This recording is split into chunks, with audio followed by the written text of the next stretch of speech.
안녕하세요. 정수로 문제 제작된 문제 한번 해보도록 하겠습니다. 자, 법 257에서 10의 위수를 구하시오 라고 했는데요. 그래서 위수를 구하기 위해서는 우리가 이제 위수에 대해서 개념을 정확하게 잡고 있어야 되겠죠. 위수에 대한 개념은 제가 여러 번 강의를 했습니다만 또 중요하기도 하고, 이 금요 세미나는 이제 공부하신 지 얼마 되지 않는 그런 선생님들도 좀 편하게 보실 수 있는 그런 컨텐츠로 제가 제작을 하고 있습니다. 그래서 기본적인 이론을 반복해서 계속 설명을 해드리고 있고요. 그래서 위수의 개념을 다시 한번 정리를 해보도록 하겠습니다. 정수의 위수인데요. 위수에 관계된 내용만 좀 정리를 하도록 하겠습니다. m은 자연수라고 하고요. 그리고 이제 a는 m과 서로소인 이런 정수라고 하겠습니다. 그랬을 때 우리가 이것을 a의 법 m에서 위수라고 이야기를 하는데요.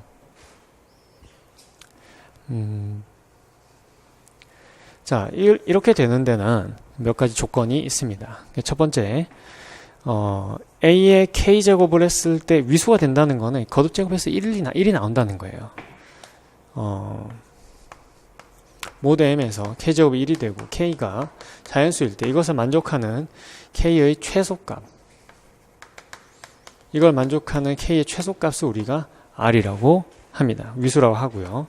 그래서 이 결과로 어떤 이야기를 할 수가 있냐면은, 만약에 A의 T제곱이 1이었다, 모드 M에서 A의 T제곱이 1이었다라고 하면은, 그러면 이 T는 R의 배수가 되겠습니다. 물론 이제 K라든지 T는 당연히 정수가 돼야 되겠죠. 일반적으로 정수까지 확장이 가능하고요. T가 이제 음수가 되면은 그것은 잉여 역수를 그 절대값만큼 거듭제곱하는 것으로 정의를 하면 되겠습니다. 그다음 세 번째,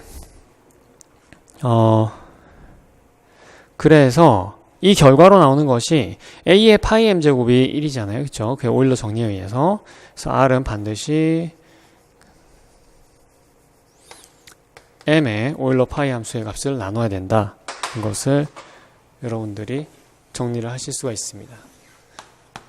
그래서 요걸 가지고요, 우리가 이제 문제 주어진 정보들을 한번 활용을 해보면은, R을 우리가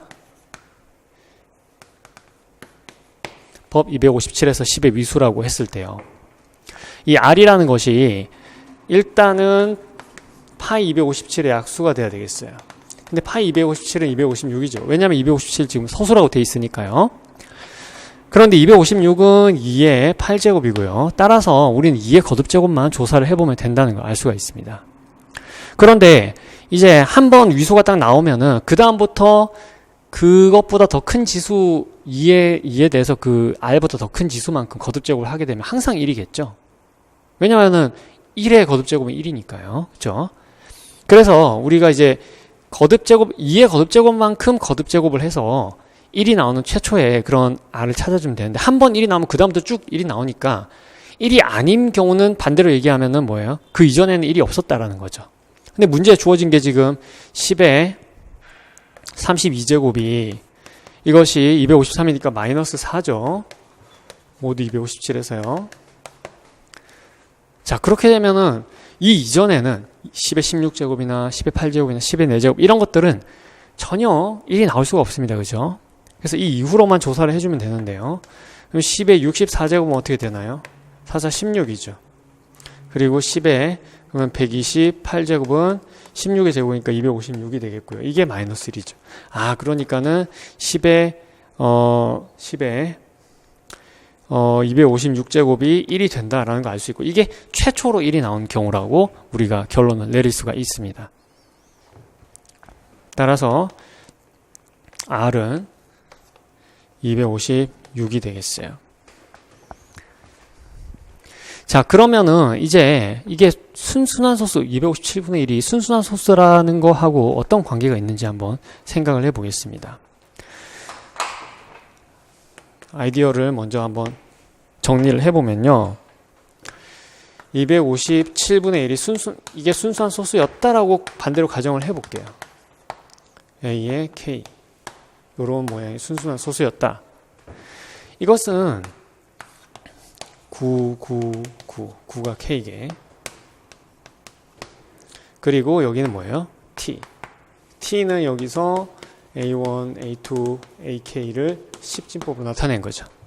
물론 앞에 몇 자릿수는 0이 될 수 있어요. 이 경우에는.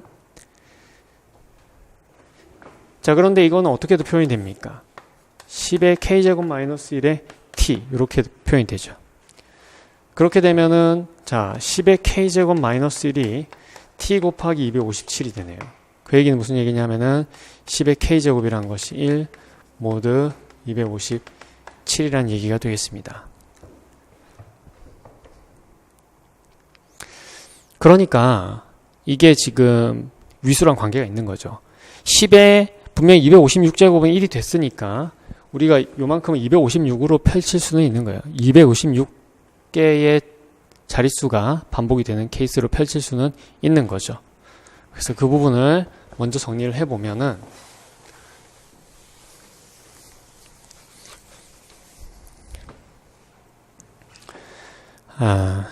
10에 256제곱이 1 모두 257이므로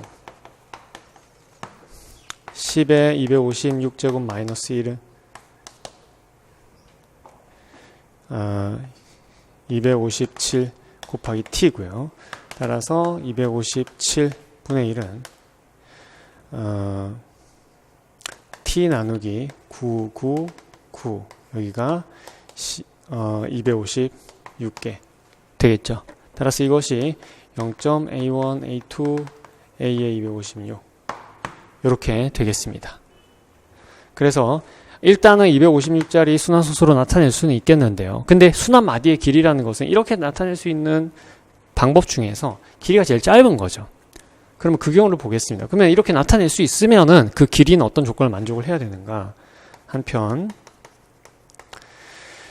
257분의 1이 이게 지금 중간에 같은 형태의 반복이 될 수도 있는 거잖아요. 그래서 그 부분을 우리가 배제를 해야 되는데 이것이 0.A1, A2 해서 A, R 요렇게 일을 하면 반대로 어떻게 됩니까? 이것이 10의 R제곱 마이너스 1분의 1 요렇게 S 요렇게 나타나야 되겠죠. 그죠? 그러면 이걸 정리를 해주면은 10의 R제곱 마이너스 1이 257S가 되는데요. 이 얘기는 무슨 얘기냐면은 10의 R제곱이 1 모두 257이라서 따라서 R이 뭐다? 256이 위수니까 R이 256의 배수가 돼야 된다는 걸 알 수가 있습니다. 따라서 이 256이 가능한 수였으니까 제일 짧은 게 된다라는 얘기가 되는 거죠. 따라서 순환 마디의 길이는 256이 된다는 것을 알 수가 있겠습니다. 네. 이렇게 해서 정수로운 문제 한번 해봤고요. 위수를 구하는 문제 중에서 오일러 파이 함수 값을 계산했을 때 2의 거듭제곱이 되는 경우는 그 경우는 우리가 2의 거듭제곱 중에서만 조사를 하면 되지만 파이 m이 2 말고 다른 소인수를 가졌을 때는 조금 더 양상이 복잡하게 되는데요. 그런 문제들은 또 조만간 한번 풀어보도록 하겠습니다. 네, 수고하셨습니다. 마치겠습니다.